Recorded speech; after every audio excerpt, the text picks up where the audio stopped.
Hello friends, சின்ன மருமகள் serial இனி வரப்போகிற எபிசோட்ஸ்க்கான ரிவ்யூ தான் பார்க்க போகிறோம். அடுத்தடுத்த சுவாரஸ்யங்களை தெரிஞ்சுக்கிறதுக்கு இந்த வீடியோவை ஸ்கிப் பண்ணாமல் கடைசி வரைக்கும் பாருங்கள். நம்ம தனம் சொன்ன விஷயத்த சேது யோசிச்சு பார்த்துக்கிட்டு இருக்காங்க. ஒரு வேளை தமிழ்ச்செல்வி எந்த தப்பும் பண்ணியிருக்க மாட்டாலோ, இந்த விஷயத்த ஐஸ்வர்யா தான் பண்ணியிருப்பாளோ அப்படின்னு சொல்லி யோசிச்சுக்கிட்டு இருக்கவும், நம்ம தனம் இருந்துட்டு இங்கே பாருங்க மாமா, இந்த விஷயத்தில் நீங்கள் கொஞ்சம் தீர விசாரிச்சுட்டு அதுக்கப்புறம் எங்கள் அக்கா மேலே குறை சொல்லுங்கள்.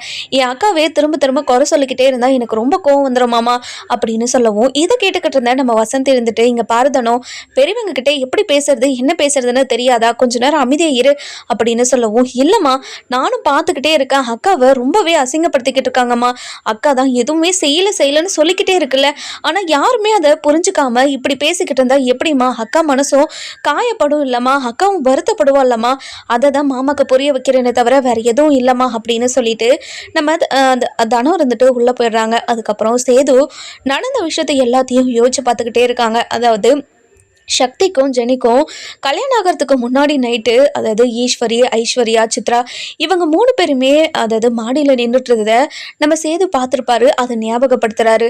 அதுக்கப்புறம் ராஜாங்கத்துக்கு கால் பண்ணி, அப்பா இங்கே பாருங்கப்பா, நாளைக்கு வீட்டில் இருக்கிறவங்க எல்லாரும் அழகரையும் என்னையும் பார்க்க வரீங்களாப்பா, உங்களை எல்லாம் பார்த்து ரொம்ப நாள் ஆன மாதிரியே இருக்குதுப்பா, வரீங்களா அப்படின்னு சொல்லி கேட்கவும், சரியா இப்படி கேட்காதையா, நான் கண்டிப்பாக வரேன் அப்படின்னு சொல்லி ஃபோனை வச்சுறாங்க. நம்ம சேதுக்கு நைட்டு ஃபுல்லாக ஒரு மாதிரி கஷ்டமாகவே இருக்குது. தனம் சொன்னதை நினச்சி அப்படியே யோசிச்சுக்கிட்டே இருக்காரு. அதுக்கப்புறம் குழந்தை அழுக ஆரம்பிச்சிருது. குழந்தை அழுக ஆரம்பித்ததுமே போய் உள்ளே பார்க்குறாரு. உள்ளே தமிழ்ச்செல்வி படிச்சுக்கிட்டு இருக்கா. தமிழ்ச்செல்வி படிச்சுக்கிட்டு இருக்கிறத பார்த்துட்டு, என்ன நீ இன்னும் தூங்கலையா அப்படின்னு சொல்லி கேட்கவும், இங்கே பாருங்கள், நான் ஒரு 3-4 மணி வரை படிச்சுட்டு தான் அதுக்கப்புறம் தான் தூங்குவேன் அப்படின்னு சொல்கிறாங்க. இதை கேட்ட உடனேயே நம்ம சேதுக்கு ஒரு மாதிரி கஷ்டமாயிடுது. இவ்வளோ கஷ்டப்பட்டுக்கிட்டு இருக்காளா அப்படின்ற மாதிரி யோசிக்கிறாங்க. அதுக்கப்புறம் நம்ம தமிழ்ச்செல்வியை புரிஞ்சுக்கவும் ஆரம்பிக்கிறாங்க. தமிழ்ச்செல்வி மேலே எந்த ஒரு தப்பும் இல்லையோ அப்படின்ற மாதிரி, தமிழ்ச்செல்வி மேலே ஒரு அன்பும் பாசம் அக்கறை இது எல்லாமே சேர்ந்து ஒரு கலவையாக வர மாதிரியே ஒரு ஃபீல் நம்ம சேதுக்கு வர ஆரம்பிச்சிருக்கு. அதுக்கப்புறம் அந்த 2 குழந்தைங்களுமே நம்ம சேது பார்த்துக்கவும், இந்த பக்கம் நம்ம தமிழ்ச்செல்வி படிக்கவும் ரொம்பவே சந்தோஷமாக அந்த நைட் ஃபுல்லாக போயிடுது. அதுக்கப்புறம் என்ன, அடுத்த நாள் காலையில் ராஜாங்க குடும்பத்தில் இருந்தெல்லாம் வீட்டுக்கு வந்துட்டு இருக்காங்க. அதாவது தமிழ்ச்செல்வி வீட்டுக்கு வந்துட்டு இருக்காங்க. வந்த உடனே நம்ம சேது இருக்கிற நிலைமையை பார்த்துட்டு பயங்கரமாக ஷாக் ஆயிடுறாங்க. என்ன சேது பண்ணிக்கிட்டு இருக்க நீ அப்படின்னு சொல்லி கேட்கவும், இல்லைப்பா வடை தீயிற மாதிரி இருந்துச்சு, அதனால தான் யாருமே கடையில் இல்லைன்னு இதை பார்த்துக்கிட்டு இருக்கேன், வேற ஒன்றும் இல்லைப்பா அப்படின்னு சொல்லிட்டு நம்ம ராஜாங்கத்துக்கிட்ட போயிடுறாங்க. அதுக்கப்புறம் தனமும் வெளியே வந்து வடையை பார்க்க ஆரம்பிச்சிடுறாங்க. அதுக்கப்புறம் என்ன, நம்ம அதாவது சேது இருந்துட்டு, அப்பா உங்களெல்லாம் பார்த்து ரொம்ப நாள் ஆன மாதிரியே இருக்குதுப்பா, அழகர் பாருப்பா எப்படி இருக்கான் அப்படின்னு சொல்லிட்டு கொஞ்ச நேரம் குழந்தைகிட்ட கொஞ்சிக்கிட்டு இருக்காங்க.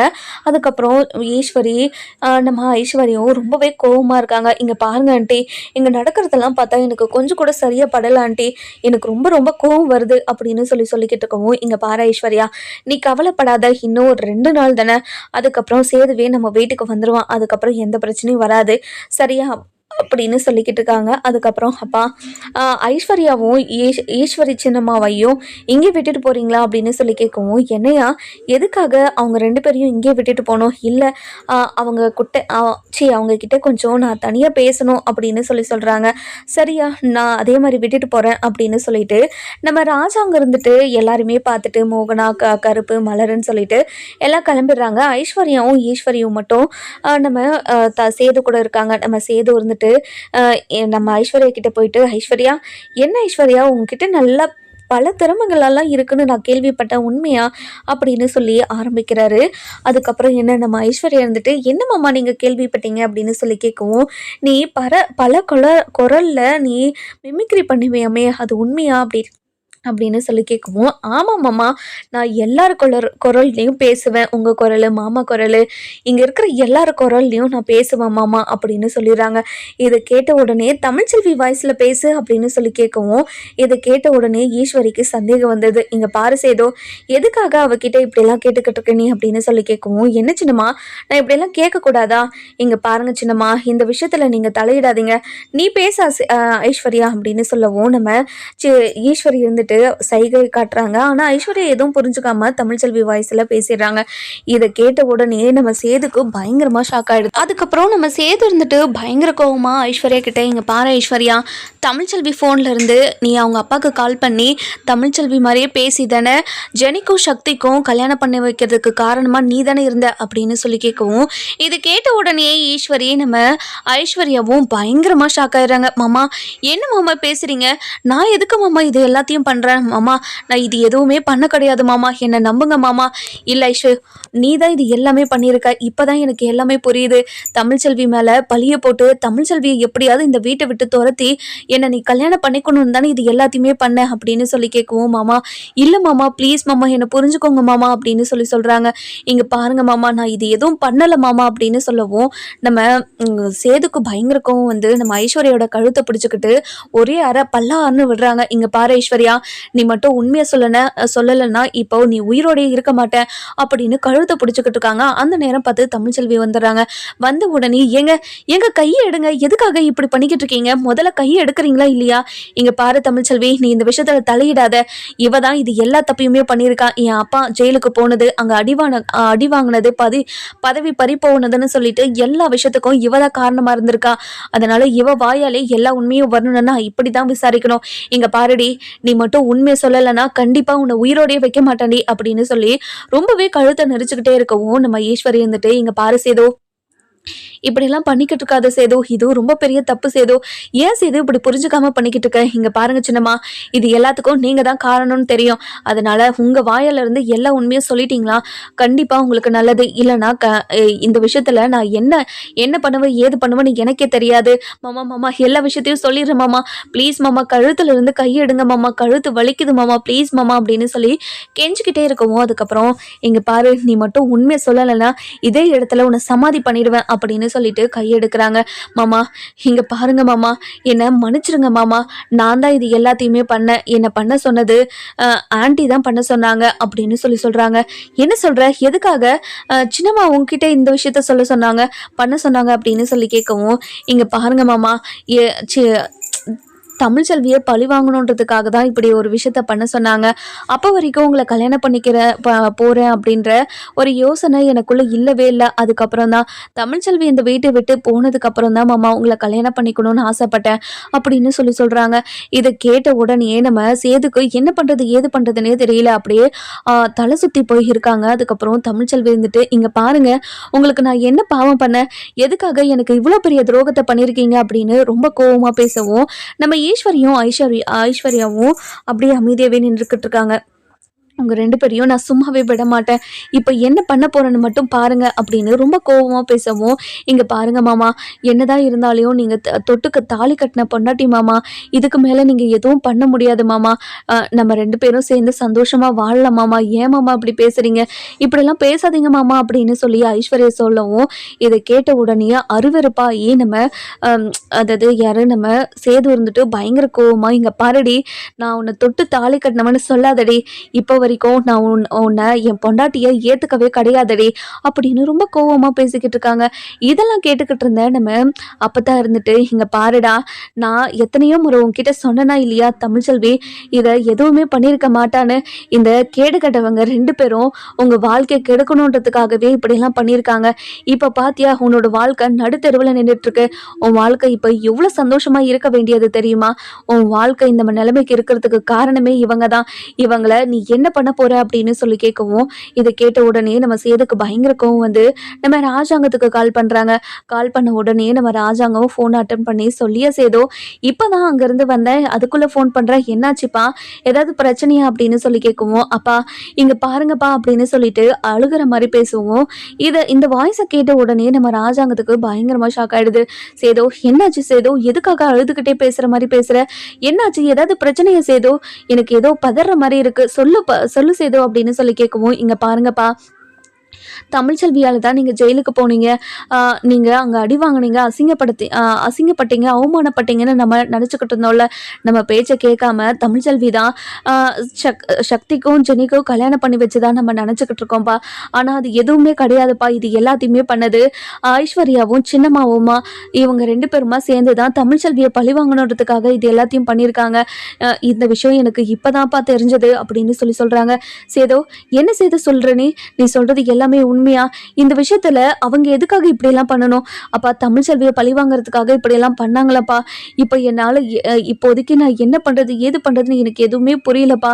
எனக்கு அப்படியே தலை சுத்தி போய் இருக்குப்பா. ப்ளீஸ்ப்பா, இந்த விஷயத்துல என்ன பண்றது, ஏது பண்றதுன்னு நீங்க தான்ப்பா முடிவு எடுக்கணும். உடனே இங்க வாங்கப்பா அப்படின்னு சொல்லிட்டு கூப்பிடுறாங்க. அதுக்கப்புறம் ராஜாங்கமும், இங்க பாரு சேது, நீ பதறாத, நான் இப்பவே கிளம்பி அங்க வரேன் அப்படின்னு சொல்லிட்டு போனை வச்சுட்டு இந்த பக்கம் கிளம்பி வந்துகிட்டு இருக்காங்க. அதுக்கப்புறம் நம்ம தனம் இருந்துட்டு ரொம்ப கோவமா வந்து ஐஸ்வர்யாவை பலான்னு 2 அடி அடிக்கிறாங்க. இங்க பாருடி, என் அக்கா உனக்கு என்னடி பாவம் பண்ணா? எதுக்காகடி என் அக்காவோட வாழ்க்கை கெடுத்த? இப்போ என் அக்காவும் என் மாமாவும் எவ்வளவு சந்தோஷமா இருக்க வேண்டியவங்க தெரியுமா? இப்போ உன்னோட சுயநலத்துக்காக என்னோட அக்காவோட வாழ்க்கையை அழிச்சிட்டியடி. அதுவும் 2 குழந்தையோட பாவத்தை நீ சுமந்துகிட்டு இருக்கடி அப்படின்னு சொல்லவும், இங்க பாரு, நான் எதுவுமே பண்ண கிடையாது. இங்க பாரு, வாய்க்கூசாம இப்படி எல்லாம் பேசிக்கிட்டு இருக்காத. உன்னை பார்த்தாவே எனக்கு எரிச்சலா இருக்கு. இங்க பாருங்க மாமா, இப்போ உங்களுக்கு எல்லா உண்மையும் தெரிஞ்சிருச்சா? என் அக்கா மேல எந்த தப்புமே இல்லைன்னு. என் அக்கா மேல என்னென்னமோ பழிய போட்டு என் அக்காவை வீட்டை விட்டு துரத்துனீங்களே. இப்போ நீங்க எல்லாரும் எங்க போய் மூஞ்ச வச்சுப்பீங்க? என் அக்கா கிட்ட எப்படி நீங்க பேசுவீங்க? அவளை பேசக்கூடாத வார்த்தையெல்லாம் பேசி அவளை வீட்டை விட்டு வேற துரத்துனீங்க. அப்படி இருக்கும்போது எப்படி என் அக்கா முகத்துல முழிச்சு நீங்க பேசுவீங்க அப்படின்னு கேட்கவும், இதை கேட்ட உடனே நம்ம சேதுக்கு என்ன பதில் சொல்றது, ஏது என்னன்னே ஒன்றும் புரியாம அப்படி இடிஞ்சு போய் கீழே உக்காந்துடுறாரு. அதுக்கப்புறம் அப்பதான் இருந்துட்டு, சேது என்னையா ஆச்சு சேது, இங்க பாரிய சேதோ கண்ணு தரையா அப்படின்னு சொல்லிட்டு கேட்டுக்கிட்டே இருக்கவும், நம்ம செல்லப்பாண்டி இருந்துட்டு, தனம் போய் தண்ணி கொண்டு வா தனம் அப்படின்னு சொல்லி கேட்குறாங்க. அதுக்கப்புறம் தனமும் தண்ணி கொண்டு வந்து கொடுக்குறாங்க. நம்ம செல்லப்பாண்டி தண்ணியை தெளித்து நம்ம சேதுவை எழுப்பி விடுறாங்க. இங்கே பாருங்க மாப்பிள்ள, என்னாச்சு மாப்பிள்ள, எதுக்காக இப்படியெல்லாம் நீங்கள் எமோஷ்னல் ஆகுறீங்க? நடந்தது நடந்து போச்சு. இதுக்கு மேலே நடக்க வேண்டியதை நம்ம பார்க்கணும். இதுக்கப்புறம் நம்ம என்ன நடக்கும், ஏது நடக்கணும் பேசிக்கலாம் தம்பி. இந்த மாதிரி நீங்கள் ரொம்ப எமோஷ்னலாக ஆகாதீங்க அப்படின்னு சொல்லவும், இங்கே பாருங்கள், உங்கள் மேலெல்லாம் நான் நிறைய பழியை போட்டு உங்களை அசிங்கப்படுத்தி அவமானப்படுத்தி நான் வீட்டை விட்டு அனுப்பின்னு நிறைய விஷயத்த பண்ணியிருக்கேன். ஆனால் நீங்கள் எதுவுமே மனசில் வச்சுக்காம இப்போ வரைக்கும் என்னை மாப்பிள்ளன்னு தலையில் தூக்கி வச்சு கொண்டாடிக்கிட்டு தான் இருக்கீங்க. ஆனால் நான் அது எதுவுமே புரிஞ்சுக்காம உங்களை காயப்படுத்தி உங்களை எவ்வளோ அசிங்கப்படுத்தியிருக்கேன். அதெல்லாம் நினச்சி பார்த்தாவே இப்போ வரைக்கும் எனக்கு மனசு ஏற்றுக்கவே மாட்டேங்குது. ரொம்ப கஷ்டமாக இருக்குது. நீங்கள் எல்லாரும் என்னை மன்னிச்சிருங்க தமிழ், என்னை நீயும் மன்னிச்சிரு தமிழ். நான் உன்னை கேட்கக்கூடாத வார்த்தையெல்லாம் கேட்டு உன்னை அசிங்கப்படுத்தி அவமானப்படுத்தி உன்னை கேட்கக்கூடாத வார்த்தையெல்லாம் கேட்டிருக்கணும் தான். நான் இல்லைன்னெல்லாம் சொல்லலை. என்னை மன்னிச்சிரு தமிழ், மன்னிச்சிருன்னு சொல்கிறதுக்கு கூட எனக்கு அருகதையே கிடையாது. அவ்வளோ பெரிய தப்பை நான் பண்ணியிருக்கேன். என்னை மன்னிச்சிருன்னு சொல்கிறதுக்கு கூட எனக்கு வாய் வரமாட்டேங்குது தமிழ் அப்படின்னு பயங்கரமாக அழுதுகிட்டு இருக்காங்க. அந்த நேரம் பார்த்து நம்ம ராஜாங்கமும் வந்துடுறாரு.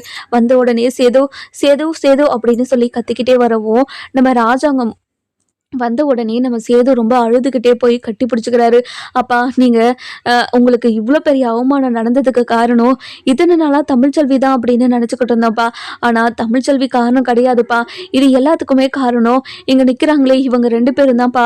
அது மட்டும் இல்லாமல் என் வாழ்க்கையை சீரழிச்சிட்டாங்கப்பா. இனிமே நான் தமிழ்ச்செல்வி முகத்தில் எப்படி முழிப்பேன், அவளை எப்படி நான் ஃபேஸ் பண்ணுவேன்ப்பா, என்னோட வாழ்க்கையே போயிடுச்சுங்கப்பா அப்படின்னு பயங்கரமாக அழுதுகிட்டே இருக்கவும், இதெல்லாம் பார்த்துக்கிட்டு இருந்தா நம்ம ராஜா இருந்துட்டு ரொம்பவே கோவமா போய் ஈஸ்வரி கிட்ட, இங்க பாரு ஈஸ்வரி, இது எதுக்காக பண்ண, எதனால இதெல்லாம் பண்ண, எதுக்காக எங்க குடும்பத்தை வாரிசை பிரிச்சு வச்ச என் மருமக மேல இவ்வளவு பெரிய பழிய போட்டிருக்க? இங்க பாருங்க, ஒரு நிமிஷம் நிறுத்துறீங்களா? உங்க வீட்டு மருமகளா சொல்லாதீங்க. உங்க வீட்டு மருமகளா இருந்தது எப்பவும் முடிஞ்சு போச்சு. இதுக்கப்புறமும் என்ன உங்க வீட்டு மருமகன்னு சொல்லாதீங்க அப்படின்னு சொல்லவும், இதை கேட்ட உடனே நம்ம சேதுக்கு அப்படி நெஞ்சே வெடிச்சிடுற மாதிரி ஆகுது.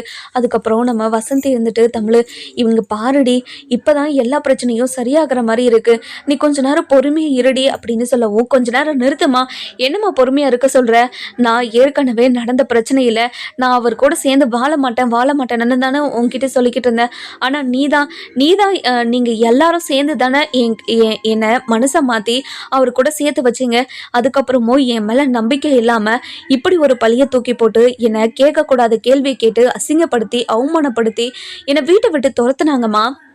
அப்படி இருக்கும்போது அவங்க கேட்டது எல்லாத்தையும் மறந்து இப்போ போய் அவங்க வீட்டில் வாழ சொல்றியே நீ. இங்கே பாருமா, அப்படி என்னோட சுயமரியாதையை இழந்து அப்படி ஒரு வாழ்க்கையை நான் வாழணும்னா கண்டிப்பாக நான் உசுரை கூட விடுவேனே தவிர அப்படி ஒரு வாழ்க்கையை நான் வாழவே மாட்டேமா அப்படின்னு ரொம்ப வைராகியமாக பேசுகிறாங்க.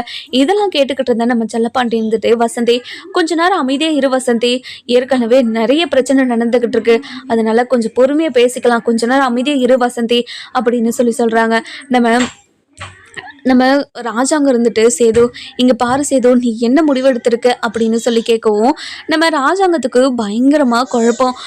அதுக்கப்புறம் நம்ம சேது இருந்துட்டு, இங்கே பாருங்கப்பா, எனக்கு இந்த விஷயத்தில் என்ன முடிவு எடுக்கிறதுனே தெரியலப்பா.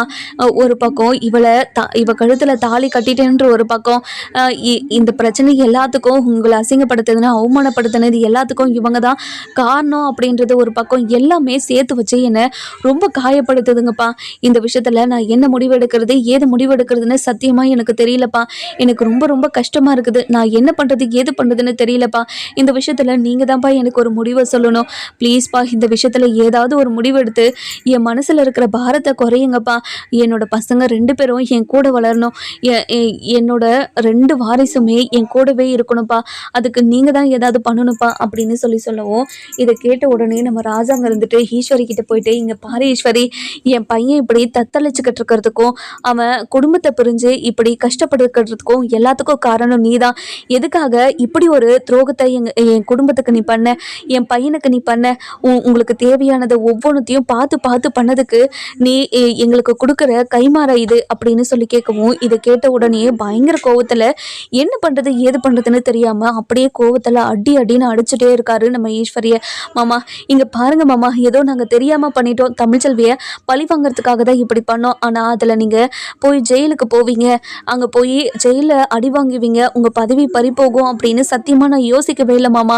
இது எல்லாத்துக்கும் காரணம் நான் தான். நான் இல்லைன்னு சொல்லலை, அதுக்காக என்னை இப்படியெல்லாம் பேசாதீங்க மாமா, ப்ளீஸ் மாமா, எனக்கு ரொம்ப ரொம்ப வலிக்குதுங்க மாமா அப்படின்னு சொல்லவும், அப்போது என் பையன் எவ்வளோ கஷ்டப்படுவான், என் பையன் கஷ்டத்தை கொஞ்சமாவது நீங்கள் யாராவது நினச்சி பார்த்தீங்களா அப்படின்னு சொல்லி கேட்கவும், ஈஸ்வரி இருந்துட்டு, இங்கே பாருங்க மாமா, தமிழ்ச்செல்வி அந்த வீட்டில் இருந்தது வரைக்கும் அவள் சொல்கிறது தான் எல்லாமே நடக்குது. அதனால தான் மாமா எங்களை ஏதோ அடிமை மாதிரியும், நாங்கள் சொல்கிறது அங்கே எதுவுமே நடக்கக்கூடாதுன்ற மாதிரியும் தான் அந்த வீட்டில் எங்களை வச்சுருந்தீங்க. ஒரு அடிமை போல் தானே நாங்கள் இருந்தோம். அதனால தான் மாமா எப்படியாவது அவளை பழி வாங்கணுன்றதுக்காக தான் நான் இதெல்லாம் பண்ணனே தவிர, அவள் இந்த வீட்டை விட்டு போகணும் இல்லை அவளை சேது அத்து விடணும், உங்கள் பதவி பறி போகணும், எதுவுமே நான் நினச்சி பண்ணலை மாமா. நீங்கள் புரிஞ்சுக்கோங்க மாமா, ப்ளீஸ் மாமா அப்படின்னு சொல்லி கெஞ்சவும், இதெல்லாம் கேட்டுக்கிட்டு இருந்தேன் நம்ம அப்பதான் இருந்துட்டு, அடியே நிறுத்தடி, எவ்வளோ பெரிய காரியத்தை பண்ணிட்டு மன்னிப்பு கேட்டுக்கிட்டு இருக்கா, அதுக்கு ஒரு காரணம் வேற, எப்படி உன்னால இப்படியெல்லாம் பேச முடியுது, உங்களுக்கு தேவையானது ஒவ்வொன்றத்தையும் பார்த்து எல்லாத்தையும் தானே பண்ணிக்கிட்டு இருக்கான் ராஜாங்கம். அவனை காயப்படுத்துறதுக்கும் அவனை கஷ்டப்படுத்துறதுக்கும் எப்படி உங்களுக்கு மனசு வந்தது?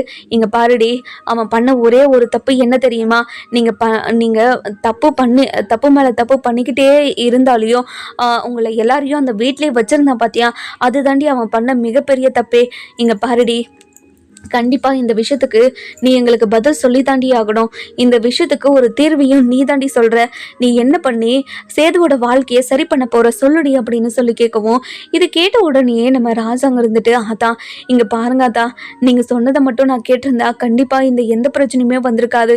என்னை மன்னிச்சிடாத்தா. வீட்டுக்கு பெரியவங்க ஏதோ ஒரு விஷயம் சொல்கிறாங்கன்னா அதை நான் கேட்டிருந்துருக்கணும். ஆனால் அதை கேட்காம இவ்வளோ பெரிய பிரச்சனையை நான் உருவாக்கி வச்சுருக்கேனே. நான் இனிமேல் என்ன பண்ண போகிறோம்? சேதுவோட வாழ்க்கையை நான் நான் எப்படி சரி பண்ண போகிறேன்? அது எதுவுமே எனக்கு தெரிய மாட்டேங்குது. எனக்கு ரொம்ப ரொம்ப கஷ்டமாக இருக்குது. இப்போது என்ன பண்ணட்டும் ஏது பண்ணட்டும்னு எனக்கு எதுவுமே புரியல ஆத்தா அப்படின்னு சொல்லி கேட்கவும், இங்கே பாருடா, என்னை ஆத்தான்னு மட்டும் சொல்லவே சொல்லாத. நான் எத்தனை முறை உன்கிட்ட சொல்லியிருப்பேன். அவள் என்ன சொல்கிறான்னு நம்ம என்ன கேட்கணும்னு நீ எதையோ பண்ணி வச்சலடா. இப்போ அனுபவையே நீ இப்போ அனுபவையே அப்படின்னு சொல்லவும், இதை கேட்ட உடனே ரொம்பவே அதிர்ச்சியில் நம்ம சேதுக்கிட்ட போயிட்டு, இங்கே பாரு சேது, உன்னோட வாழ்க்கை இந்த நிலைமைக்கு இருக்கிறதுக்கு காரணம் நான் தானே, என்னை மன்னிச்சிரு சேது அப்படின்னு சொல்லவும், அப்பா இப்போது என்னோட குழந்தைங்களை என்னால் பிரிஞ்செல்லாம் இருக்க முடியாதுப்பா, ப்ளீஸ்ப்பா இதுக்கு ஏதாவது ஒரு முடிவை சொல்லுங்கப்பா அப்படின்னு சொல்லி கேட்குறாங்க.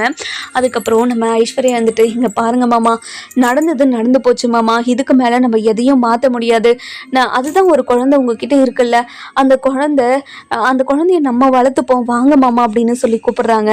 அடைச்சி நிறுத்து, இவ்வளோ நடந்ததுக்கு அப்புறமும் உன்னை எங்கள் வீட்டுக்கு கூட்டிகிட்டு போவேன்னு வேற நீ நினச்சிக்கிட்டு இருக்கியா? இங்கே பாரு, இவ்வளோ பண்ண உங்களை நான் சும்மாவே விட மாட்டேன் அப்பா. இவங்களை நான் ஜெயிலில் பிடிச்சி கொடுக்கணும்ப்பா. இவங்க ஜெயில் தண்டனை அனுபவிச்சா மட்டும்தான் இவங்க திருந்துவாங்க. இவங்களை போலீஸில் பிடிச்சி கொடுங்கப்பா அப்படின்னு சொல்கிறாங்க. நம்ம ராஜாங்கமும் சரியா சேதோ, இது நீ சொல்கிறது தான் கரெக்டு. இவங்க செய்கிற தப்பெல்லாம் நம்ம மன்னிச்சு இவங்களை வீட்டில் உட்கார வச்சு சோறு போட்டுக்கிட்டு இருந்தோம் பார்த்தியா, அதுதான் நம்ம பண்ண மிகப்பெரிய தப்பே.